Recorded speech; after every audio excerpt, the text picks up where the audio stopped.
Hello again. Welcome to McNuttiest podcast. I'm Chris McNutt, and this is episode 2.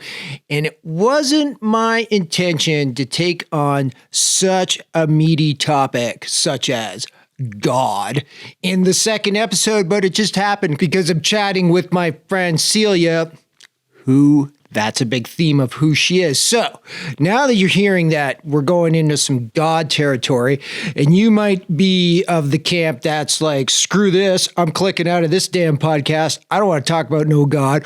Or you also might be in the, oh my God, I love God category. My own experience with the notion of God is that, well, my mother tried to make me a Catholic when I was younger. It really didn't take. I really didn't get it.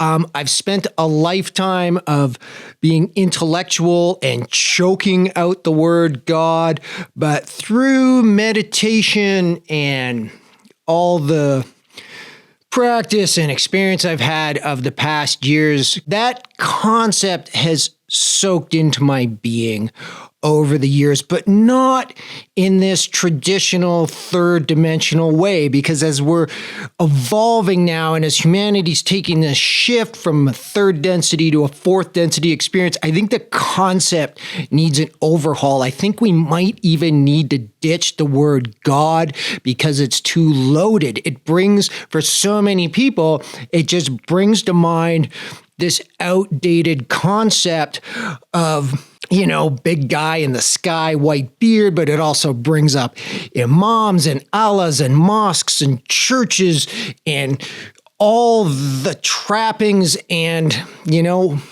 all the shit that goes along with that stuff as well. That is triggering, to use, the phrases of the day. It triggers us. And when we hear God, it just does not take us into this divine creator beingness that we actually are. And recently, I've been digesting a lot of channeled teachings coming in from galactic beings from beyond. And one of the main messages that keeps coming up again and again is, humans, the time now is to get off your knees and stop worshiping God. Stop praying to God. Stop thinking of God as this thing that is external, that is outside of you. You are, we are, we're all divine creator beings. We are God. We embody God. We exist in a holographic universe, which one of the best descriptions I've heard is if you take a photograph of something and it's the photograph of a tree and you cut it up into a whole bunch of little pieces. Our 3D notion is that you have lots of pieces about parts of the tree, kind of like a jigsaw puzzle, and you'd have to put them together. But the holographic universe is such that you cut up those little pieces of the tree and you get down to the smallest tiny piece that you've cut. It is still a complete picture of the tree. We all completely embody the everythingness of the universe, and we have access to it at all times. Some of the teachings coming through is that we're actually programmed life forms. There's actually a DNA glitch that was programmed into us to worship, to externalize God. The beings that made us were like, wow, these humans are super cute. It'd be better if they worshiped us. It's like, oh, we could do something about that. So, through the genetic manipulation that helped bring us into being, they made it so that we worship. And if you think about the teachings of Jesus and Buddha and all the yogis and lamas over time who've basically been trying to tell us that God resides within and that, you just have to access this, we still turn it into worship. We still turn it into Christianity. And, go to India, all they do is worship, worship, worship, go to the temple, pray, pray, pray, God, God, God, something external, external, external, So for those of you that are in that God equals bullshit category, that I sort of challenge you to spend some time looking eternally and try not to find a deep field of peace and love that is at the essence of your core. Now, you could probably just I just did that and I didn't find anything, so that's all bullshit, and I'm clicking off this podcast. And I guess you can do that, but it's also a challenge. Keep in mind, we live in an incredibly separated state of reality. They say the third density that we occupy is the most separated state of reality. So really, your life is just this giant Rubik's Cube puzzle that you've been given to try to find your way back to source, light, love, the thing that some of us call God. And for those of you in that camp of oh my God, I love God, then, a separate challenge is to look inside. And is that love of God something external? Is that something that you think of that is outside of yourself? Is it still something you pray to as outside of you? Then challenge would be start making the shift into it being internal, that it is you. You are it. And that's why I think we need this new concept that God is this. It's a dead timeline. The idea that we've been working with for the last 10, 15,000 years, it's time to shift into something else. I don't know what the new word could be. I kind of roll with divine consciousness, beingness. I don't know, because you can't even really name it. I won't tell you what to do, but, just don't get locked in anything. And I think that's kind of what we're pulling out of. We're pulling out of these concepts. We're locked and loaded. It's time to take back God, man. You can't tell me what God is. You don't know me. Now, my guest today is Celia McBride, and I met her many moons ago when she was a dramaturge working for the small theater company in my town that I live, Whitehorse, Yukon.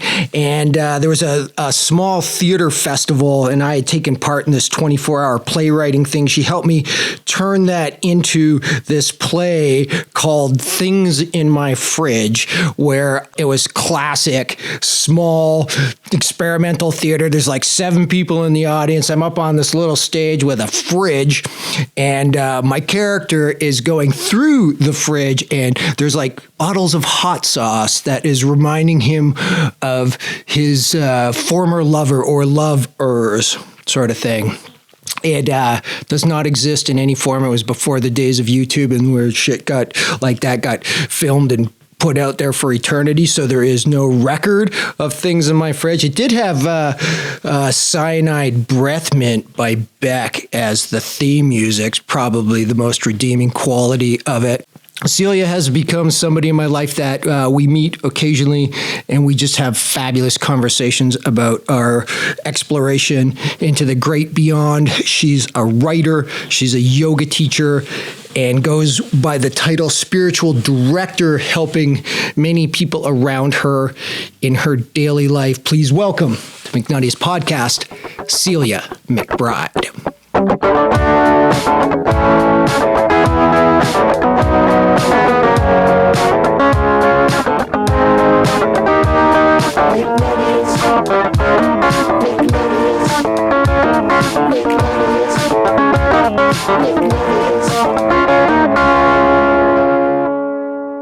I have this memory of you when we were working on I'm just looking for something to eat in my fridge. Remember that? Things in my fridge. Things in my fridge. It ended up being just called Things in My Fridge, I think. I walked over to your apartment building from where I was living with an umbrella. And I'd been in the Yukon. I'm from the Yukon, but I'd been in the Yukon for a few weeks or something. And so I walk over with an umbrella, and you were like, an umbrella? I don't think I've ever even seen an umbrella in this town.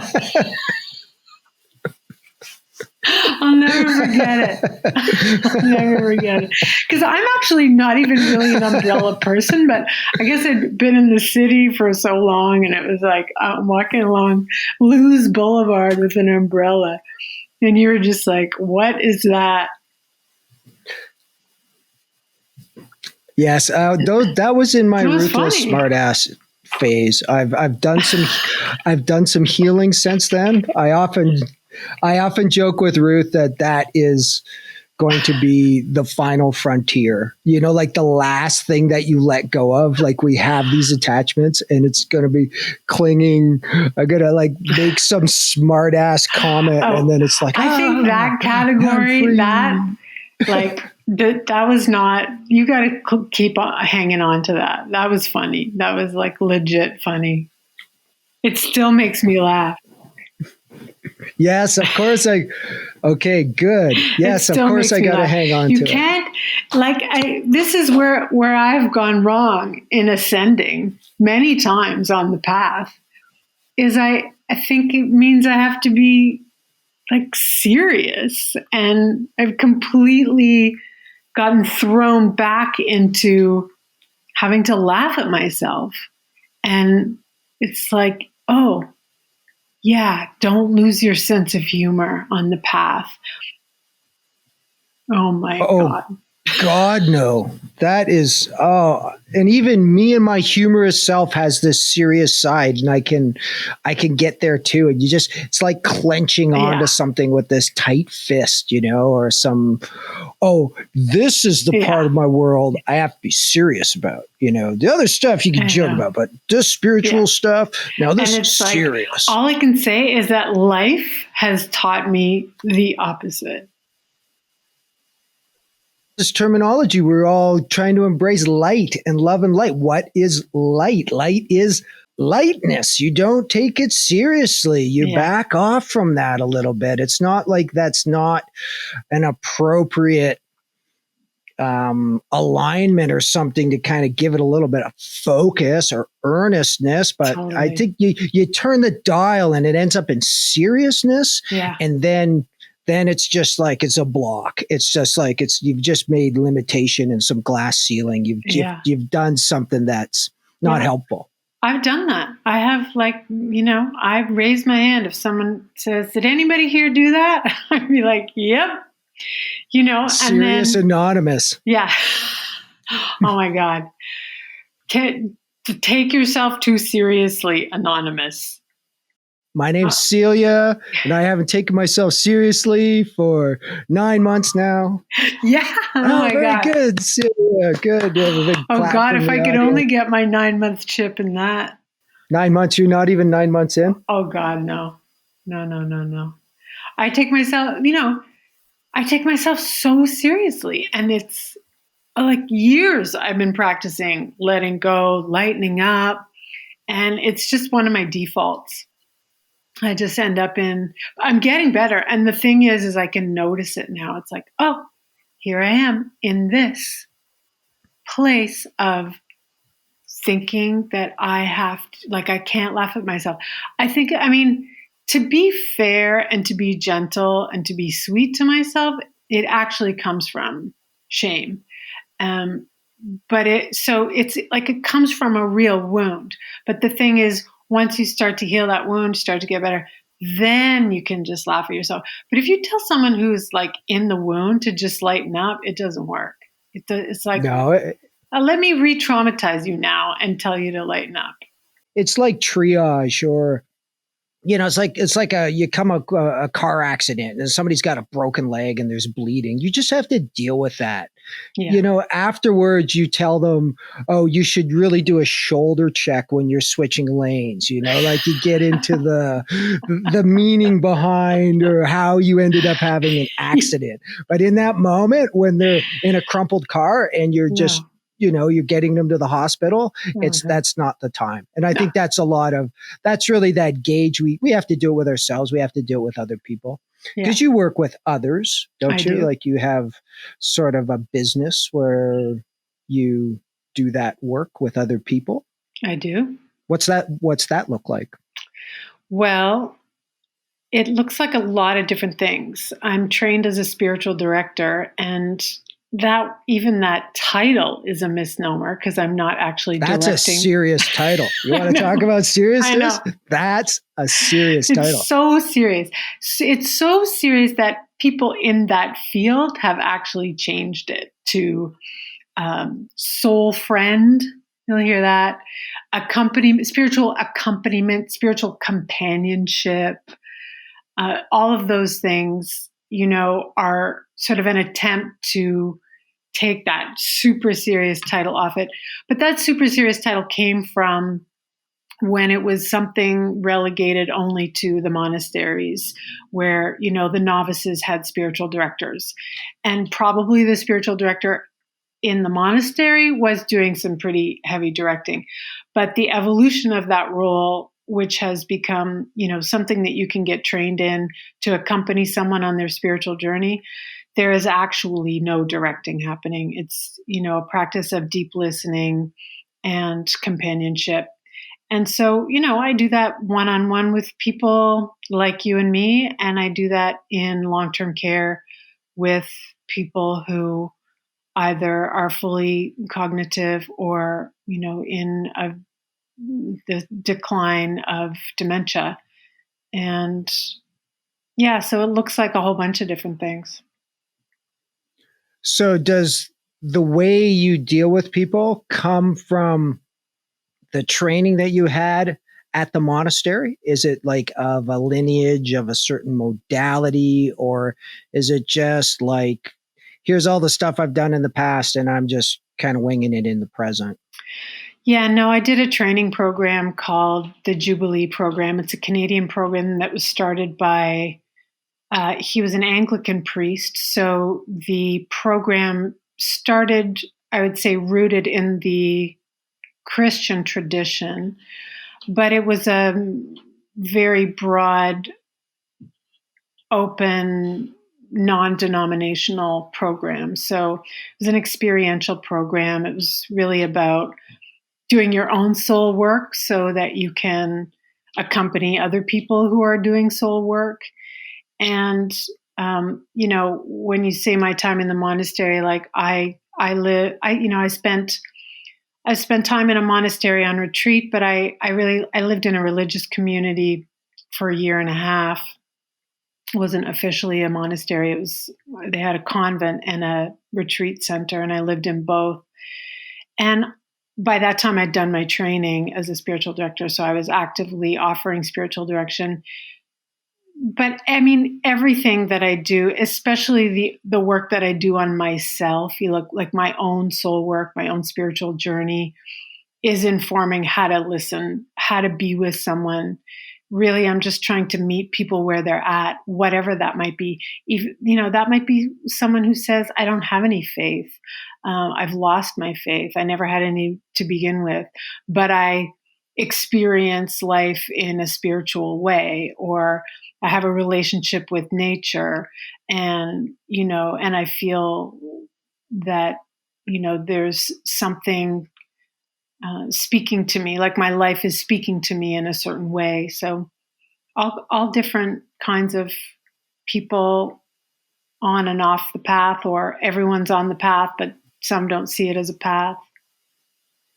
That sounds like so much of what's going on today, where the lineages, the schools, the modalities are, you're not alone in putting them aside, and I'm in the moment, I'm in my heart space, I'm just going with what's here. Because, anybody who's dabbled in a modality or a lineage knows there's also all kinds of dogma and limiting things as well. And really, proof in the pudding is in the moment. Yeah. Yeah. And, for me too, like I think at one point in my life, it would have been really sort of attached to language and sort of naming something. And I have found actually, we were joking before about like letting go of taking ourselves too seriously. I would say like the deeper I have gone into myself and my practices, the more capable I've become at just like no language even needed here. Like just letting go of, what I call myself or what I don't call myself, or, even when I came back from living in the religious community, which was a community of Catholic sisters, I really felt like it was important to name that I had discovered that I was interspiritual, that I draw from all these different traditions, and no one tradition suits me. And this sort of amazing category of interspirituality was like, oh my God, that's where I belong, and that's what I am. And now but even that was a category. Even that's a category, right? Even category, that. Interspirituality, words, definition. Yeah. And I mean, sometimes we need those things. And I don't want to throw anything away anymore. It's like, if that fits, great. If it doesn't fit, don't use it. Use it tomorrow, but don't use it today. And it just is like, I don't know, this kind of like liberating. Like you were saying, clinging. Like, what am I clinging to? And it's so easy to cling. It's so hard to let go. Well, I've noticed in my own journey, I've had this really active mind that wants to think that it knows answers or it knows what's going on. So it's always taking this information and it wants to categorize it, and it likes the words and it likes the concept. And it's like, hey, now I know what I'm talking about of the blah, blah, blah, non-dual, blah, blah, blah. Let me explain it to you. Mm-hmm. And noticing now that, okay, that's just that thing that happens. We have these ego minds. They have a very specific purpose. They, some say they keep us rooted in this reality, and we're here in this dimension to experience this. And that's your little anchor that helps you out.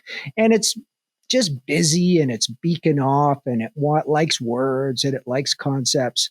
And, as you said, that next level is just really just feeling. It's not, there's no words there. Mm-hmm. And it's a new exploration for me as well to kind of go there. I have a lot of that word concept habit, that to break. Yeah, I think we all do. And I'm reading a pretty interesting book called A History of God by Karen Armstrong. And she's writing about how some of the earliest prophets in both the Judaic and Christian traditions knew and understood that when you speak about God, you actually can't speak about God.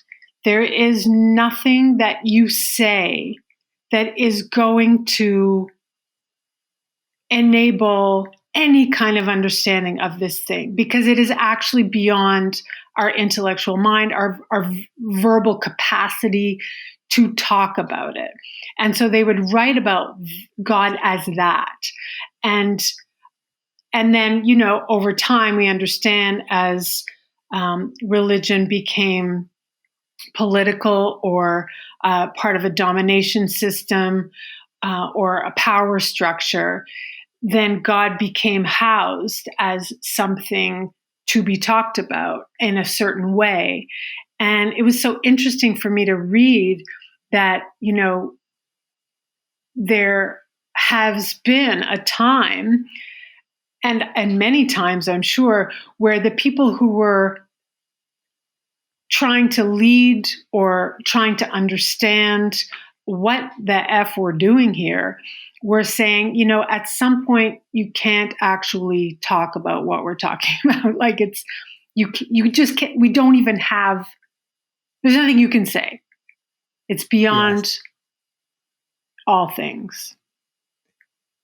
And at the same time, the paradox is that those words have helped me a lot on my journey in the way that I process concepts and take in information, because whatever my stage of development's at, it's still very language based. It's concept based.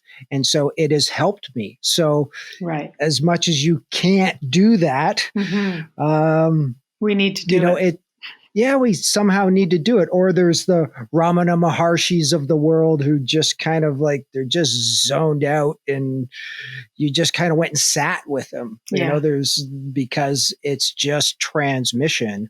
Or I've had experiences where, working with teachers where they say, okay, I'm going to start talking some words, but the words aren't important. Your mind wants to listen to the words, but what's really going down is going to be energy transmission. So keep your heart open, keep your energy open, because that's where it's really going to happen. Mm-hmm. And your mind's going to think it's doing something. And, Yeah. you know, it's almost like a little kid with like toys. It's like the little, you know, parents who carry around the big bag of things for their baby, you know, and it's like every time they kind of like start to fidget, it's like, oh, I got this little rattly thing, or there's this chewy thing that comes out. Yeah. And sometimes with our minds, it just needs to like, fuck, dude, just have a crossword puzzle for a while and chill out while we download these codes.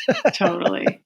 Totally. And that is so true. Like we need to try. I mean, I have needed to try on all kinds of different things from that bag of toys. And then, you know, and then there's this thing called silence. And it's like, oh my God, are we ever getting away from that with just like the constant stimulation of every possible device at our hands, and this so connected to this concept of you can't really talk about, when you talk about God, you're not talking about anything.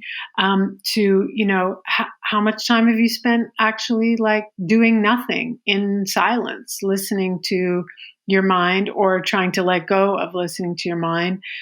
And I find, like, I mean, this is obviously for me one of the things that I practice and have been practicing for years.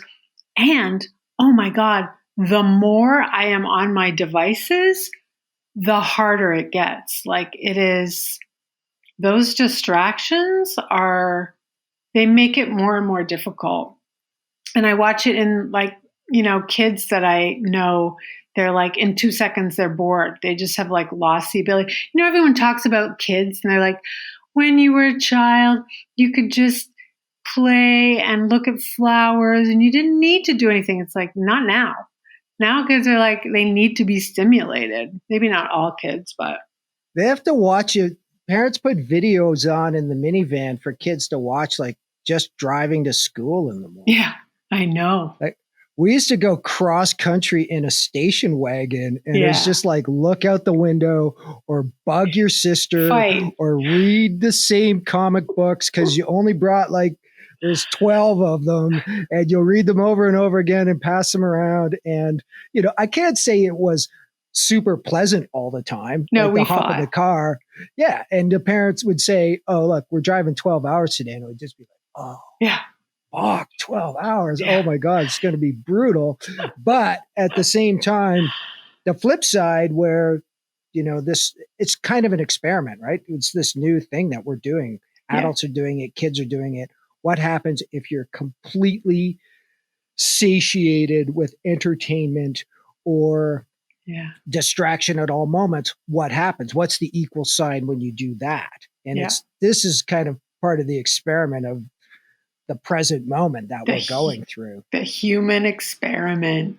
And it's freaking everywhere. Like I was in India 2 years ago. Oh my God. That like those people are on their phones. That's the selfie capital of the world. Huh. Yeah. Just always taking selfies, taking pictures. Wow. Well, they're very family oriented and they're always with friends and family. So they're just there and they're just taking, that's how they kind of interact. There's pictures,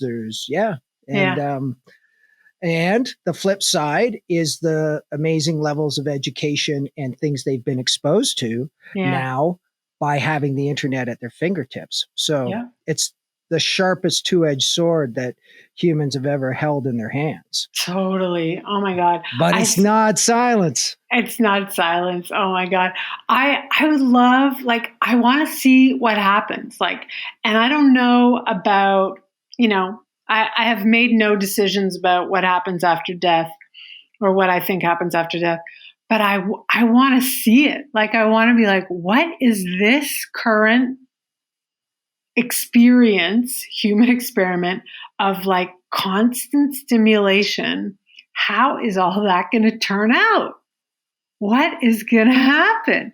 And I hope, like, sometimes when I just like come to consciousness in myself where I'm suddenly like, oh, I'm awake. I think maybe that'll happen like in some other form where I'll be like, oh, I'm awake, but it'll be later, and I get to see what's happening. That just made me think of like awakening stories, and where like Eckhart Tolle, who was just sitting on a park bench, very miserable in a very confused, miserable time of his life, and he just sort of popped. So who's to say that kids aren't going to be like playing video games with these rattled mind streams that are tied in these weird consciousness knots, and it's not just going to like pop them out in some strange way. Or as I also say to my own kids who are in their 20s, this is what you guys are going to unravel in meditation retreats when you're in your 40s. Oh, for sure. You know, I kind of went and I had to sit on my own cushion, and I had to unpack, you know, my 40 years of life. And you guys are going to have to do the same. And it's a lot of it is going to be these devices that you're just sucking your energy into. And this is your challenge. Yeah, for sure.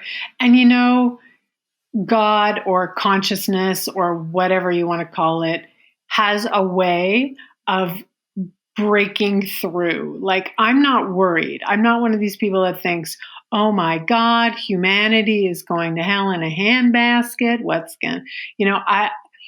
This thing that you can't talk about, that we're trying to talk about, it gets through. Like, it's actually, it created the ego, so it can actually penetrate the ego. So those moments are going to continue to happen in people who end up being game changers, but either in their own lives or in the lives of others. I have no doubt about that. And not because I have blind faith in something, but I always look back to figure out what it's going to look like ahead. And especially when you read, read a history of God, and this is like 10,000 BC. This experience was happening to this civilization, and we're like figuring out something they already knew 12,000 years ago, and we're just like, oh, really? This is new now. And it's like, no, they knew this 12,000 years ago. They knew this. Are you following or connected to any of the new? Well, I don't think it's new, but it's definitely got a revival. Talk about Atlantis and Lemuria and civilizations perhaps that were quite advanced, that existed thousands and thousands of years ago with advanced technology. Is that? I have not. I have not come across those. I mean, maybe like vaguely, but not enough to say, oh yeah, I read about that, had a conversation about that. You're not like getting any like Atlantis downloads in your dreams? I'm not getting the Atlantis downloads, actually. I'm getting some, like occasionally I get the extraterrestrial downloads, and even one like this last week, it was like the US government is like about to release something that they have never been released before. And it's not a confirmation of extraterrestrial activity, but it's an admission that they do not know what this stuff is, and that they've tried to explain it away and they can't. So that was pretty interesting. You got that as a download. That came to you that came to me on my CBC app. Oh, that kind of download. From the news. From the news. From the news download. You got that one from the news. It didn't come from like a mental download. Right. Or a consciousness download. It wasn't lucid dreaming and you were in remote viewing the Pentagon while these guys were having this meeting. No, although I have been doing some lucid dreaming, and it's pretty interesting to be able to do that. Tell me about that, because my youngest son, has recently told me he's had some lucid dreaming experiences, not going looking for it, but it just sort of happened. That's cool. My most recent one was a week ago, and I was with a friend, and she drove to the very edge of a cliff, and we were in a car. This is in the dream. This is a dream. And the cliff was like 2,000, 3,000 feet high, and the car was about to tip over it.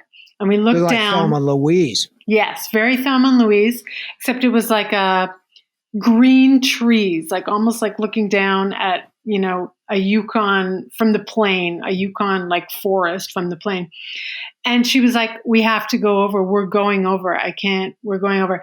And as we went over, I said, okay, I'm going to die when we hit impact, when we make impact.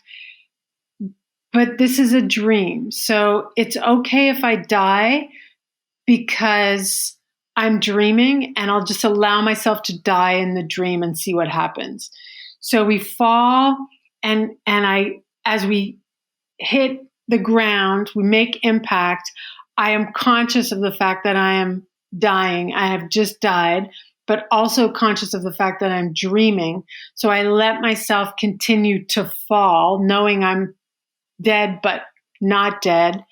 And I continue to fall into blackness, sort of cosmic nothingness. And so you died. This is lucid dreaming death experience. Yeah. Wow, you're checking a lot of boxes all at once. I know. I was pretty pleased. I was like, wow, that's I'm like super enlightened now. So you're in cosmic blackness. That's it. And that's it? Yeah, that was it. That's as exciting as That's it. It was like falling into the cosmos, knowing that I was, there was no fear. I was, the falling was almost like being caught, that's it. And then I must have segued into another dream or half woken up. What was the feeling? Like, was there fear, or was there just peace? There was fear right before we went over the cliff, like abject terror. And then once I had that lucid thought of this is a dream and you won't actually die, just go with it, die and go with it because you're dreaming. Then it was a total surrender and a sense of peace, a sense of being caught even while falling, I guess. And then you bopped out of it and went into another dream. Then you were like grocery shopping or something like that. Yeah, I'm dead. Like that. I'm in the cosmic consciousness, blackness, peaceful feeling. Yeah. But now it's time to get groceries. Now it's time to get groceries. That could be how it is. Could be. Absolutely could be how it is when we get to the other side. Maybe this is just like a day at work. Yeah. And it's just like you're done. Totally. It's like 4:30, 5 o'clock, you leave the office and it's like, got to get some groceries. Yeah. It's like, you just pop out of it and you look at your phone and there's like text from your partner who says, yeah, you got to pick up some goat cheese. And it's like, off I go to the organic market. Yeah, exactly. And I like the multiverse theory. It's like we're just popping from universe to universe in the multiverse. I like that. Do you play around with the idea or the concept of timelines at all? How so? Has that come across your path? Or just that notion about we can always just change timelines. Like there's different universes, but we just exist in different timelines. Have you heard of the Mandela effect as an example? Maybe not. So there's an experience that many people claim to have had that Nelson Mandela died in the 1990s. And they remember a big state funeral. They remember the mourning. They remember the events. And then it's like, but no, Nelson Mandela died in 2006 or something like that. But there has been many people who said, no, what the fuck? No, he died in the 90s. So it's an example of like, it was just a timeline. Wow. Like there was the one timeline, he died in the 90s. And then it was like, oh, everyone popped onto another timeline and he died 10 years later. Wow. And I had a similar experience last year with another public figure, Eric von Däniken. He wrote the work Chariots of the Gods. I read it as a kid. I got it out of the library. It was like he was like a UFO researcher back in the 60s and 70s. And he wrote about Peru and he wrote about the pyramids. And I swear he died. Like 2 years ago, I remember seeing Facebook posts. I remember the morning. I remember like little memorial videos. Really? And then 6 months ago, I see that he's speaking at this conference this summer. No kidding.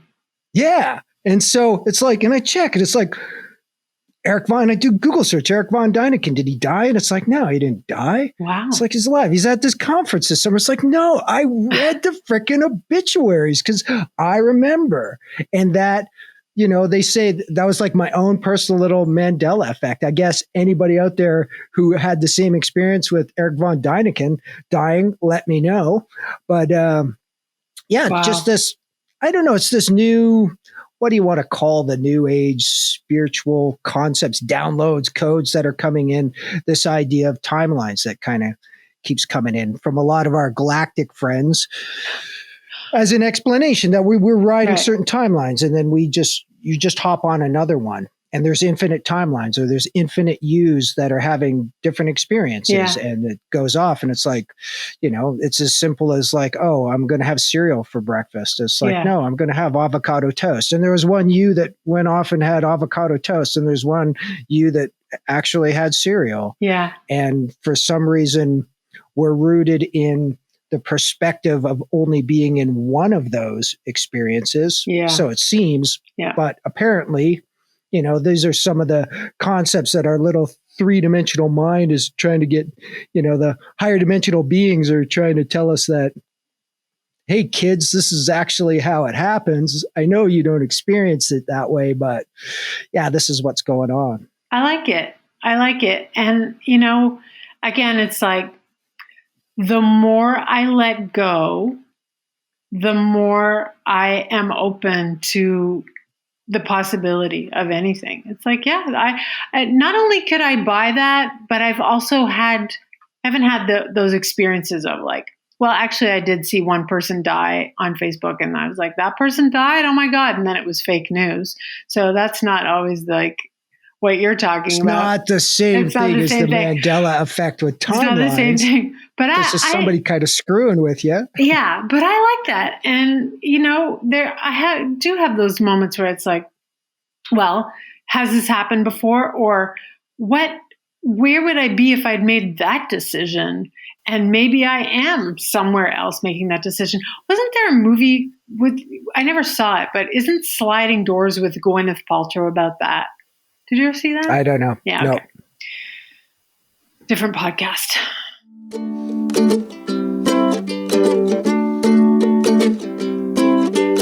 I don't care about my higher self. Books I never read up on my shelf. Spirit guides feed me deep fried cod, 'cause I like God.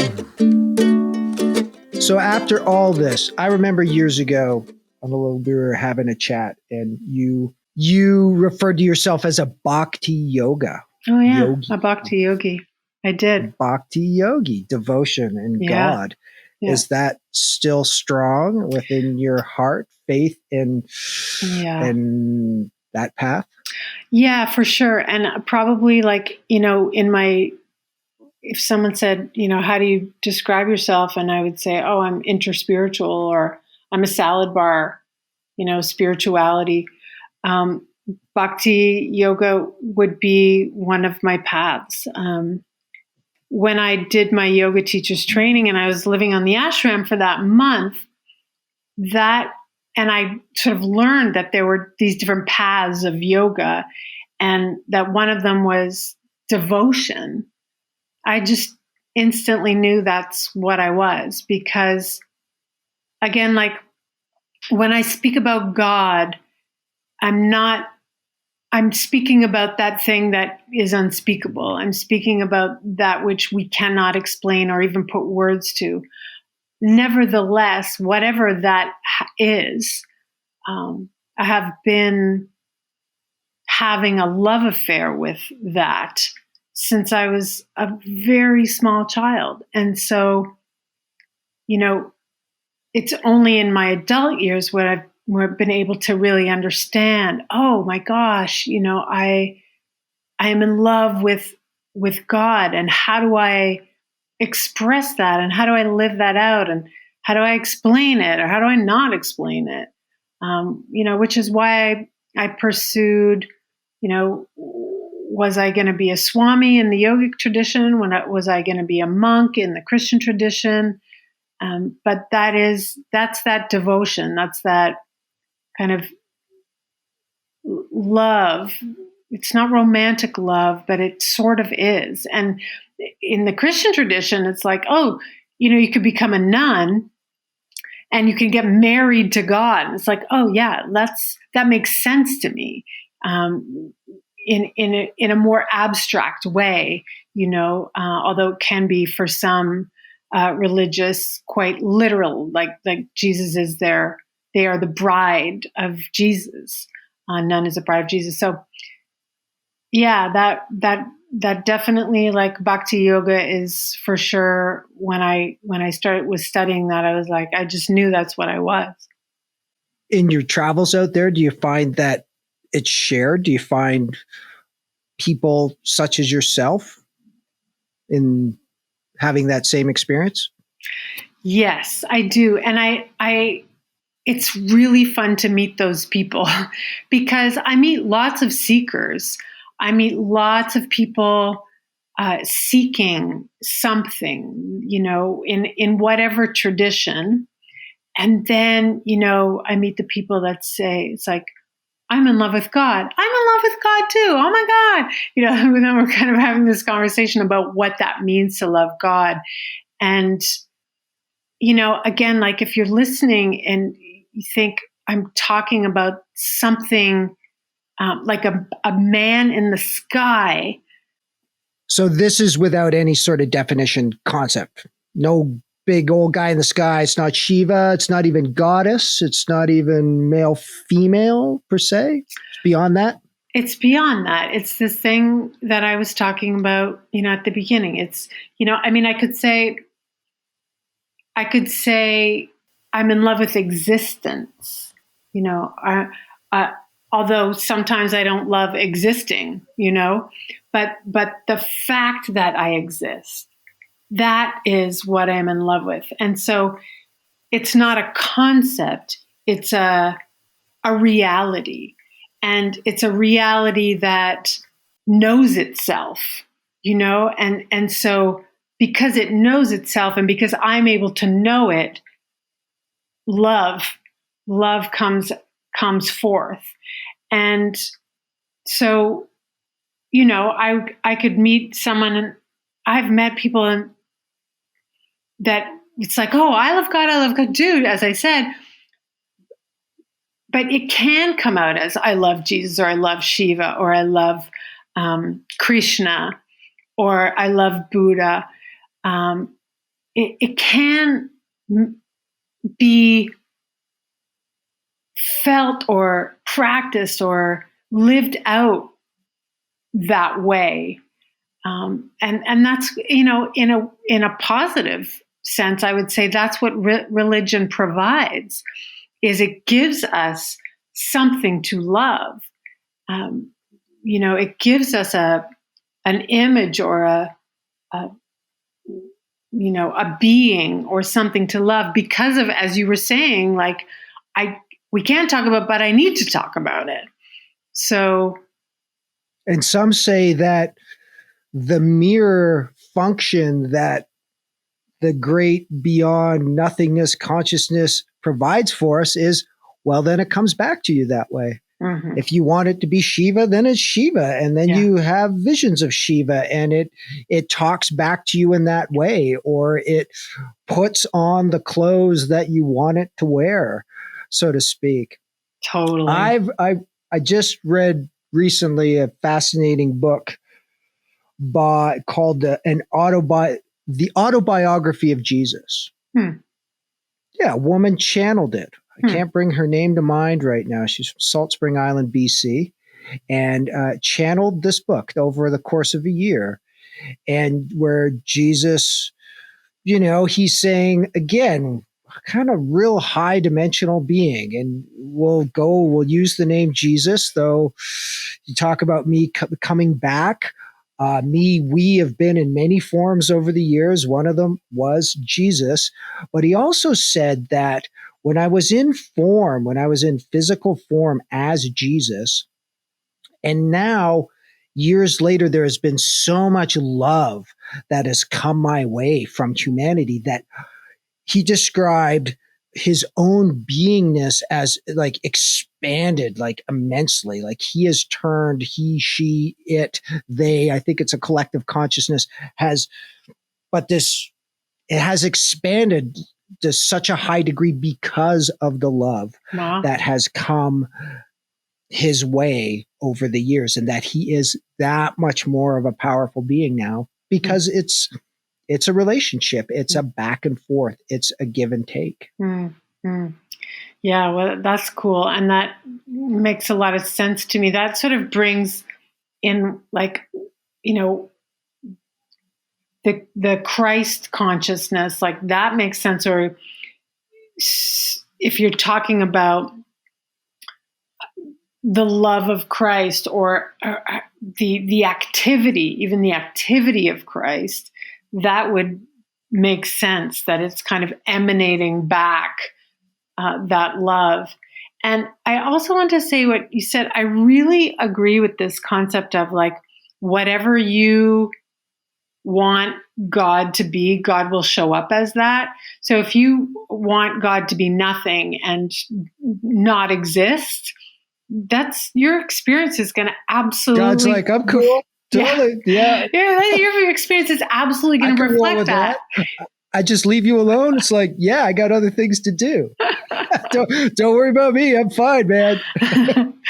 Or if you think, like, if you're stuck in the God is punishing, wrathful, like someone who makes bad things happen, who like abandons people and makes like suffering, then that is absolutely going to be your experience. And it is so interesting to me that one of the qualities, like when I talk about God, that the God that we can't talk about, I talk about God as malleable. Like whatever you want God to be, God will show up as that. And it just seems to be true. And that could lead into, your thoughts create your reality. But I stumble on that one because there are varying degrees of consciousness that we are. And there's various degrees of thoughts that we operate on. Yeah. So you got to be really careful with your thoughts create your reality. It's like, and I don't have access to some of my thoughts, and I have not reached a level where I can access a level of my consciousness in order to create that. So, then I'm doing it subconsciously. So this is why this is happening. This is why I got sick. And I just think we have to be really careful with that. Your thoughts create your reality thing.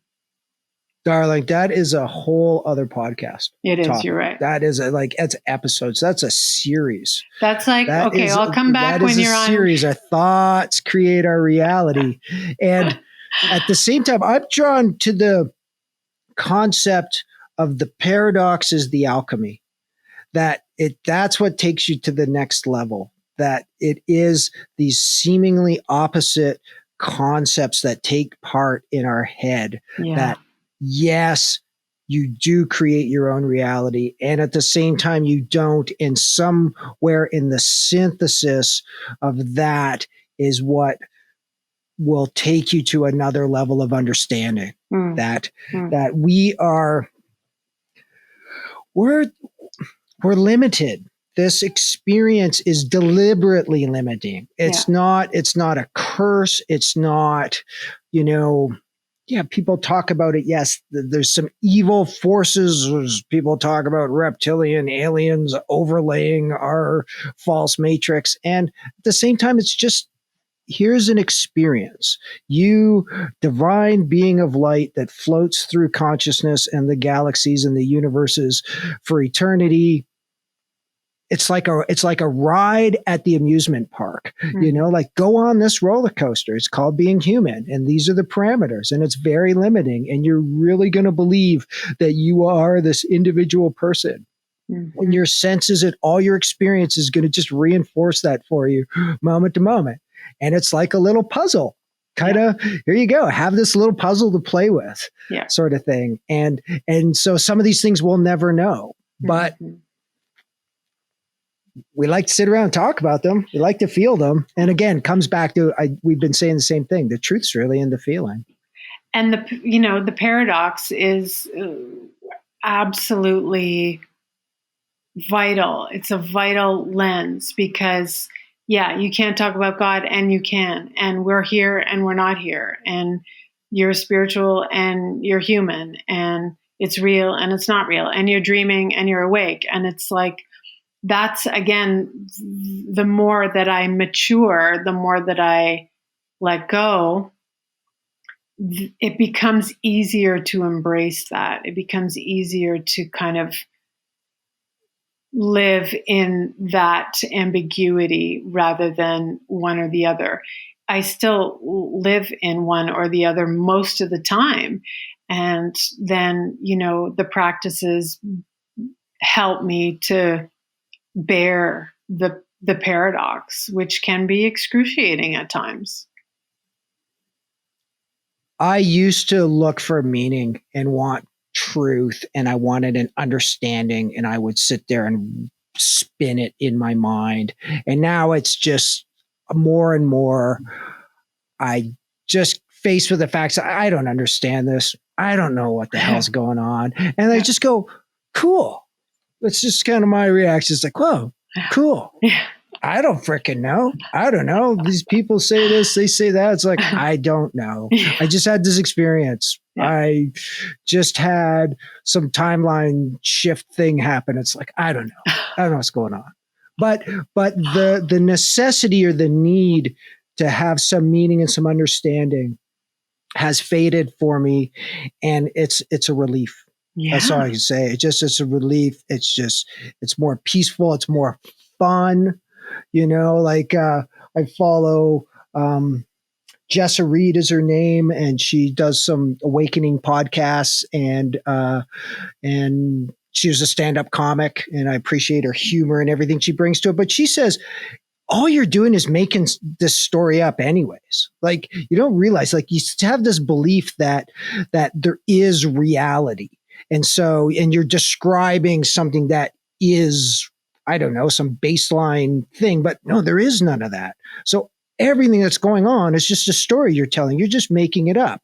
So you might as well make up a fun one. You might as well make it a fun story. Pretend you're a secret agent from the Galactic Federation, or like, you might as well just go have some fun with it, mess around. And it's back to what we started off talking about. Don't take it all too seriously. Yeah. And then it becomes lighter. Yeah. Yeah.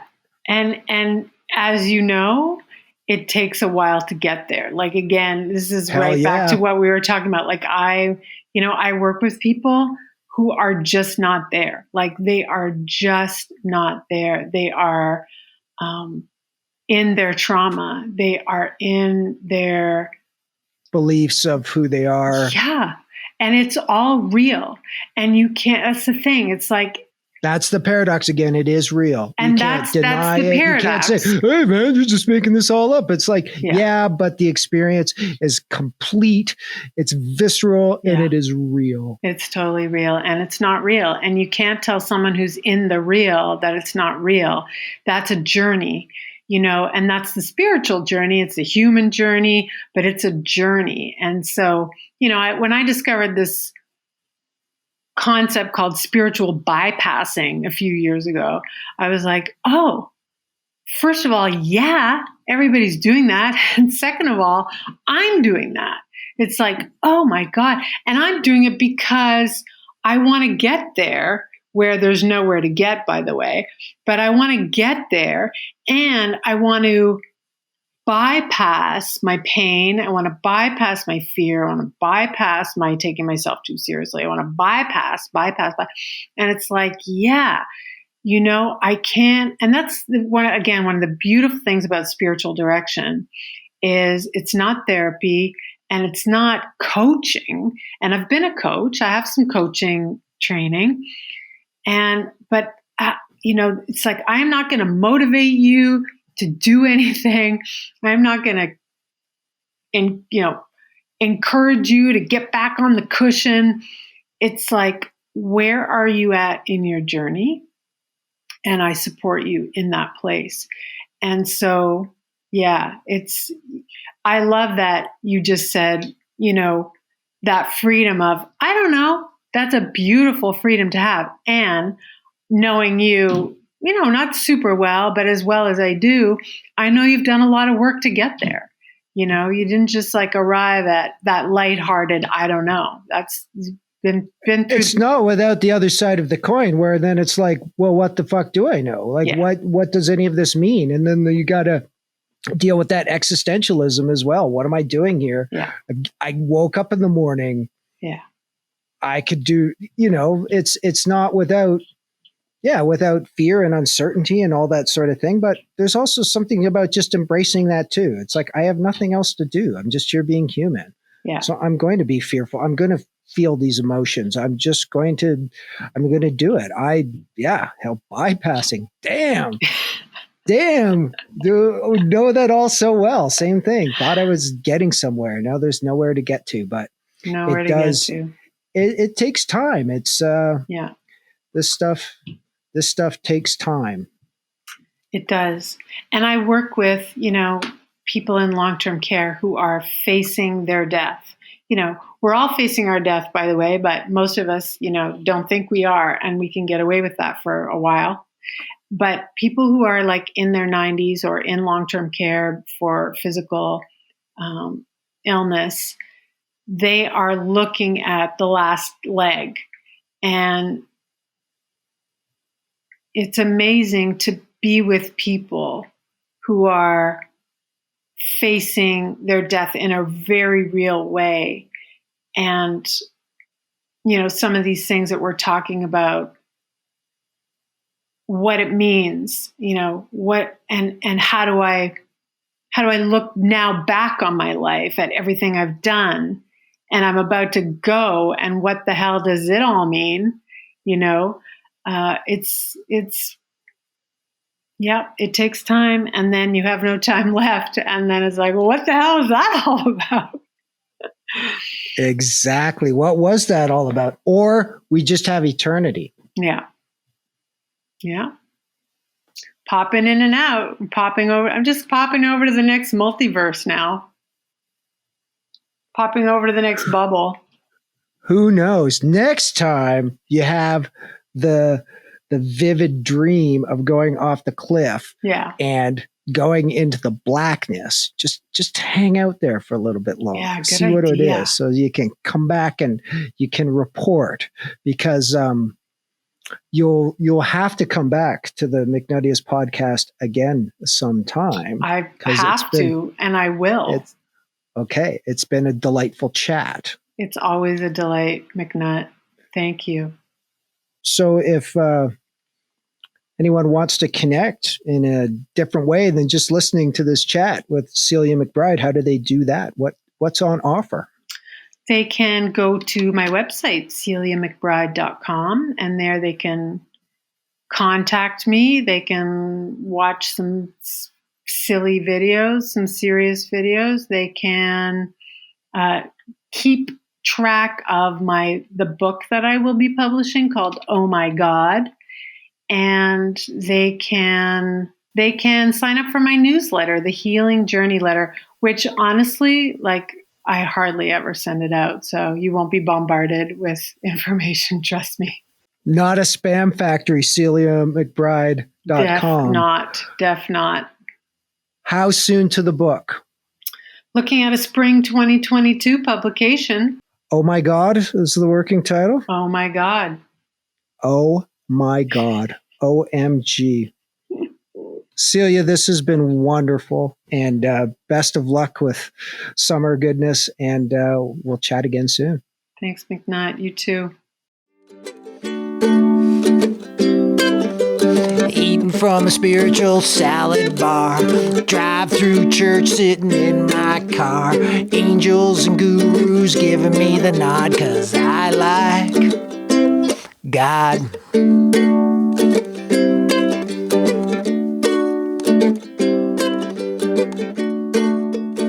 A big McNuttiest shout out to the band Eels and their song I Like Birds. It's the inspiration for this week's musical accompaniment. If you'd like to connect, McNuttiest is all you need to know. McNuttiest Instagram, McNuttiest Facebook, or you can send me an email to that's Y-O, at McNuttiest.com. I'm Chris McNutt. Thanks for tuning in to the McNuttiest podcast. We'll catch you next time.